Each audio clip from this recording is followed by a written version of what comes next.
Hello again, Pisces. It's December 2015, Dadhichi here with the monthly forecast. It's a synopsis of your horoscope based upon your sun sign, and what we see, especially around the 11th and 12th of the month, is pretty significant. We have a new moon taking place in your career sector, which right now has Saturn, Sun and Mercury all passing through this zone of your horoscope. So very top heavy, very responsible, maybe additional responsibilities befalling you.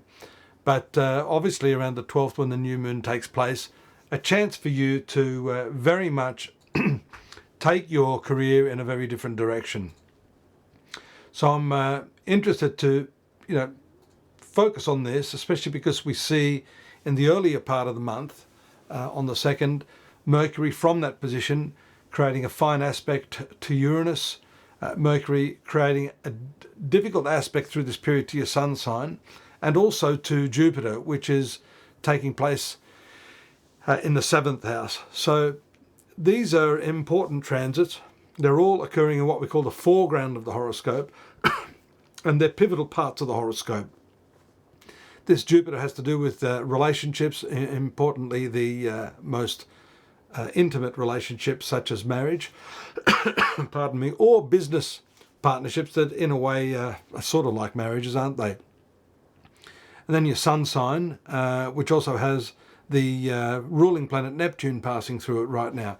So you have to be careful of this because this can show some confusion, even though there's opportunities arising for you during this period of the year.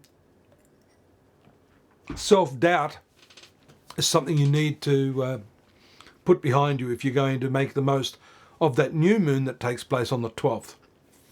On the 11th as well, pardon me, on the 11th we see the opposition from Mars to Uranus. This is influencing powerfully your financial sector, your shared finances. So something's going on there with the new moon, the opportunity to step aside, move into some new role. We see the intense Saturn-Sun conjunction there, which leads me to believe a lot more responsibility. But how are you handling this? That could be explosive if what I'm seeing there around the 11th is that opposition aspect from Mars to Uranus. We see a square aspect also from Mars, from that 8th house, to Pluto in your 11th house of profits and income. So whilst there are some good opportunities for you, there could be some problems, there could be some disputes, there could be some misunderstandings associated with the amount of money, the way you're earning the money, and the people that are paying out that money. And that's also drawn out by the intense conjunction of Mercury to Pluto. You see Mercury moves out of your 10th house into the 11th house on the 10th. So a lot happening around the 10th, the 11th, the 12th. And with that conjunction later on the 20th of Pluto, this is sort of subversive. It can be covert, can be hidden. There can be stuff going on there and behind your back, or you need to be careful that you're not crossing the line in the way you earn your money, in the way you present your facts and figures to people, especially clients. There's also a pretty important full moon taking place on the 26th. That'll occur in the sign of Cancer, which is your 5th house. That's a good house, by the way, and lovely in terms of your relationship with children, lovers if you're not yet married. And creatively too, this is very significant because it brings up all that intuitive response to your environment and your ability to process that in an intuitive way to produce creative sorts of works of art, beautiful sorts of hobbies are well fed, if I could put it that way, emotionally by this sort of transit. And incorporating your children, if you're a parent, in some of these activities also has its benefits emotionally for you. Now, Venus and Mars are in the 8th house. Venus moves out of that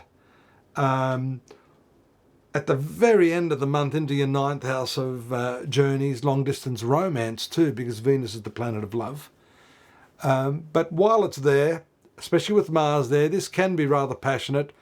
And it does show that with Jupiter's presence in your 7th house of marriage, that you can be expanding that. I like that full moon in the 5th house because it's not just for single Pisceans. This can actually work for you in terms of brightening up your personal relationship, your long-term committed relationships, making a little bit more interesting. So you've got the emotional full moon there in the 5th house of amorous activity with Mars and Venus still there. They're out of conjunction now, but they're still influencing that house of sexuality and deeper psychological element as well. But when it moves, it could be that, early January, you're going to have some romance there at afar.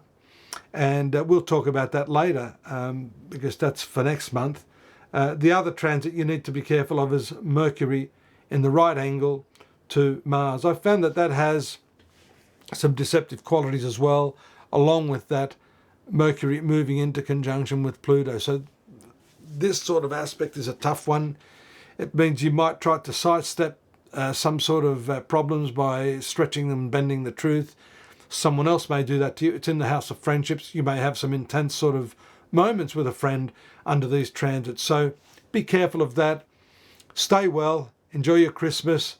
Don't get too embroiled in the seedy side of life. Don't drink too much. Don't drive while you drink. All the usual sorts of advice. You know all that anyhow.